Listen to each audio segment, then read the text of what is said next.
దేశంలోనే అతిపెద్ద piracy రాకెట్ను Hyderabad cyber crime పోలీసులు ఛేదించారు.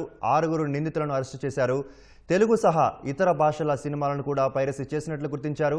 దీనికి సంబంధించి మరింత సమాచారం మా ప్రతినిధి నాగార్జున ప్రత్యక్ష ప్రసారం ద్వారా అందిస్తారు.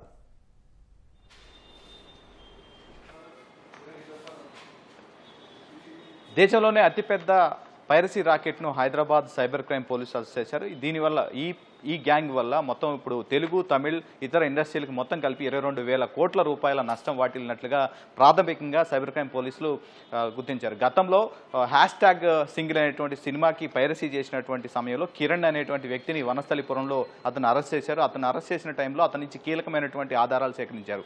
ఫేస్బుక్లో తనకు కనిపించినటువంటి ఒక కంటెంట్ను, అంటే సినిమాకి ఏదైనా కంటెంట్ మాకు ఇస్తే మేము డబ్బులు ఇస్తామని చెప్పిన కంటెంట్ని దాని ద్వారా అతను పైరసీ ఏజెంట్లు మియన్మార్, థాయిలాండ్లో ఉన్నటువంటి ప్రధాన పైరసీ ఏజెంట్లకి ఆయనకి సంబంధం ఏర్పరచుకొని వాళ్ళ ద్వారా హైదరాబాద్లో ఉన్నటువంటి ప్రధాన థియేటర్లు, అంటే ఎక్కువ జనతాకిడి లేనటువంటి థియేటర్ల దగ్గరికి వెళ్ళి పాప్కార్న్ డబ్బా ఇతర వాటిలో పెట్టి హెచ్డి ఎక్విప్మెంట్ రికార్డ్ చేయడం, వాటిని కంటెంట్ని టెలిగ్రామ్లో వాళ్ళకి పంపించిన తర్వాత వాళ్ళంతా ఐబొమ్మ, మూవీ రూల్స్ వంటి ప్లాట్ఫామ్లో అప్లోడ్ చేస్తున్నట్లుగా గుర్తించారు. సో ఆ కేసు దర్యాప్తులో భాగంగా మొత్తం దేశవ్యాప్తంగా, అంటే వీళ్ళ ద్వారా వీళ్ళకి ఏ ఐడీల ద్వారా టచ్లో ఉన్నారనేది ఐపీ అడ్రస్లు ఇతర వివరాలు సేకరించినటువంటి సైబర్ క్రైమ్ పోలీసులు దేశంలోనే ఈ యొక్క అతిపెద్ద రాకెట్ని పట్టుకున్నారు. వీళ్ళంతా కూడా దేశవ్యాప్తంగా ఉన్నటువంటి ముఖ్యంగా తెలుగు సహా తమిళ్, మలయాళం, హిందీ సినిమాలపై ప్రత్యేక దృష్టి సారించారు. ఎందుకంటే ఈ మధ్యకాలంలో వీటి కంటెంట్లకు ఎక్కువ ప్రాధాన్యం పెరగడం, దేశ విదేశాల్లో వీటి కంటెంట్లకు ప్రాధాన్యం పెరగడంతో దీని కంటెంట్ని పైరసీ చేయడం, మొదట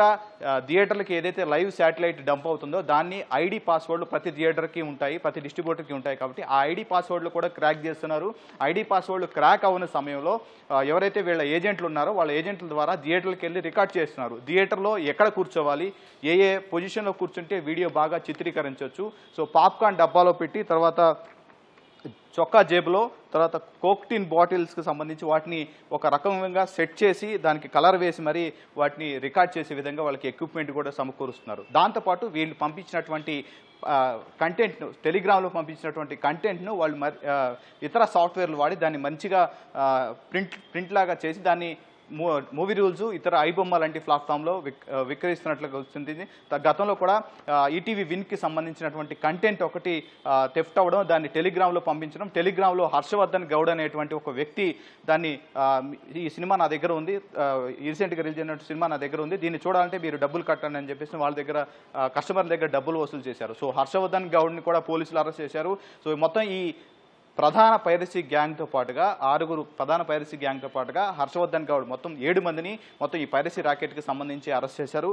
వీళ్ళంతా కూడా ఎవరెవరితో మాట్లాడుతున్నారు, ఎవరెవరితో వీళ్ళు టచ్లో ఉన్నారని తెలిస్తే వాళ్ళు కీలకమైన విషయాలు వెల్లడాయి. ఇవన్నీ కూడా క్రిప్టో కరెన్సీలో, అంటే ఇక్కడి నుంచి సినిమా కంటెంట్ పంపించిన తర్వాత అక్కడ ఎవరైతే మియన్మార్, థాయిలాండ్, ఇతర దేశాల్లో ఉన్నటువంటి ప్రధాన ఏజెంట్లకి క్రిప్టో కరెన్సీలో డబ్బులు పంపిస్తున్నారు. వీళ్ళు వాటిని నార్మల్ కరెన్సీగా మార్చుకొని ఇక్కడ ఈ విలాసాలు పాల్పడుతున్నట్టుగా గుర్తించారు. అయితే కిరణ్ని జూలై 3న ఈ #సింగిల్ సినిమాని పైరసీ చేసినటువంటి సమయంలో జూలైలో కిరణ్ని అరెస్ట్ చేశారు. అతని నుంచి కీలకమైనటువంటి సమాచారం వెల్లడైంది. అతనే కేవలం సినిమా ఇండస్ట్రీకి సంబంధించి #సినిమా ఇతర సినిమాలు కూడా సంబంధించి 150 కోట్ల మేర నష్టం వాటిల్లిందని చెప్పారు. కేవలం వీళ్ళంతా ఏజెంట్లు తీసుకునేది అమౌంట్ ఎంతో తెలిస్తే కూడా పోలీసులు కూడా షాక్ అయ్యారు. వీళ్ళంతా కూడా కేవలం ప్రతి సినిమాని బట్టి, ఇప్పుడు అల్లు అర్జున్ లాంటి సినిమా పెద్ద హీరోల సినిమా అయితే 1,00,000 నుంచి 2 లక్షల వరకు ఈ కంటెంట్ని ఇస్తే తీసుకుంటున్నారు. చిన్న సినిమాలకి 45,000 నుంచి 25,000 వరకు కూడా తీసుకుంటున్నారు.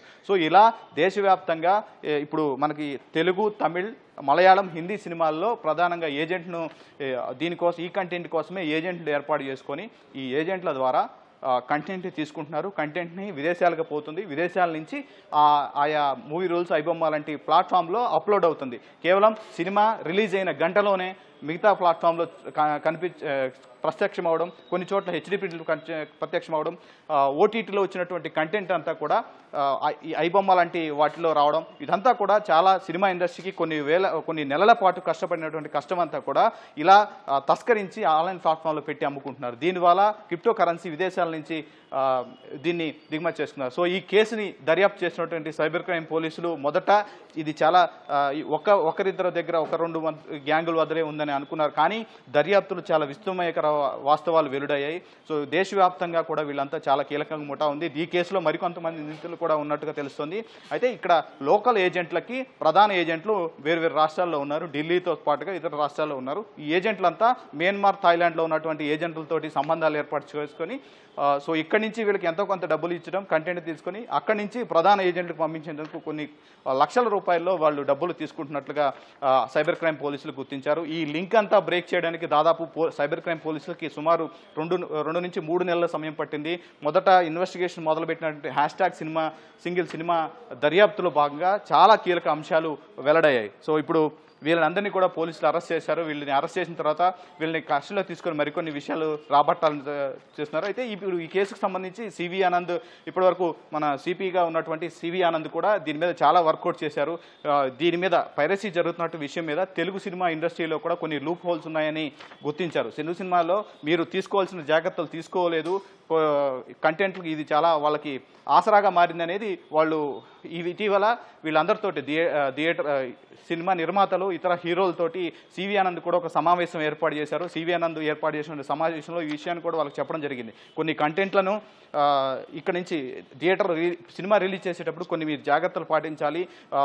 కేవలం సినిమాల మీద వచ్చేటువంటి రెవెన్యూ కాకుండా సినిమాలు రిలీజ్ అయ్యే సమయంలో తీసుకోవాల్సినటువంటి జాగ్రత్తలు, ఏదైతే ఆన్లైన్ నుంచి డంప్ చేసేటువంటి క్యూబ్ లాంటి ఇతర మీడియాలో కూడా వాటిలో ఏదైతే డంప్ చేస్తారో పాస్వర్డ్లు ఇతర క్రాక్ చేయకుండా ఉండాలని తీసుకోవాల్సిన జాగ్రత్తలు, కొన్ని లూప్ హోల్స్ ఉన్నాయనే విషయాన్ని సివి ఆనంద్ కూడా వాళ్ళకి చెప్పడం జరిగింది. ఈ రోజు జరిగేటువంటి 12 గంటలకి సివి ఆనంద్ ప్రెస్ మీట్ పెట్టనున్నారు. ప్రెస్ మీట్లో వాళ్ళందరూ కూడా వివరించనున్నారు ఈ పైరసీ ఏ విధంగా జరుగుతుంది, డబ్బులు అంటే ఏ విధంగా ఈ కంటెంట్ని వేరే రాష్ట్రాలకి వేరే దేశాలకి ఈ కంటెంట్ అంతా పోతుందనే విషయాన్ని వాళ్ళంతా కూడా సివి ఆనంద్ ఒక పవర్ పాయింట్ ప్రజెంటేషన్లో ఇచ్చే అవకాశం మనకు కనిపిస్తోంది. సో ఇప్పుడు వీళ్ళందరినీ అరెస్ట్ చేసిన తర్వాత వీళ్ళందరి నుంచి చాలా డేటాను సేకరించారు, కొన్ని కంటెంట్లు సేకరించారు. ఇందులో ఈటీవీ విన్కి సంబంధించినటువంటి డేటా కూడా ఉంది. దాంతోపాటుగా కొన్ని ఓటీటీ కంటెంట్లు ప్రైమ్ వీడియో, నెట్ఫ్లిక్స్ కూడా ఇతర కంటెంట్లు కూడా ఉంది.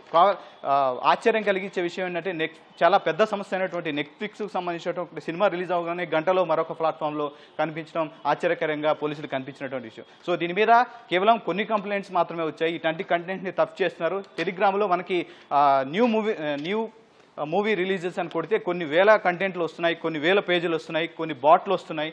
సో వీటన్నింటినీ కూడా పైరసీ చేసి ఇతర దేశాలకు అమ్ముకుంటున్న విషయాన్ని సైబర్ క్రైమ్ పోలీసులు గుర్తించారు. సో ఇప్పుడు ఈ కంటెంట్ని అంతా కూడా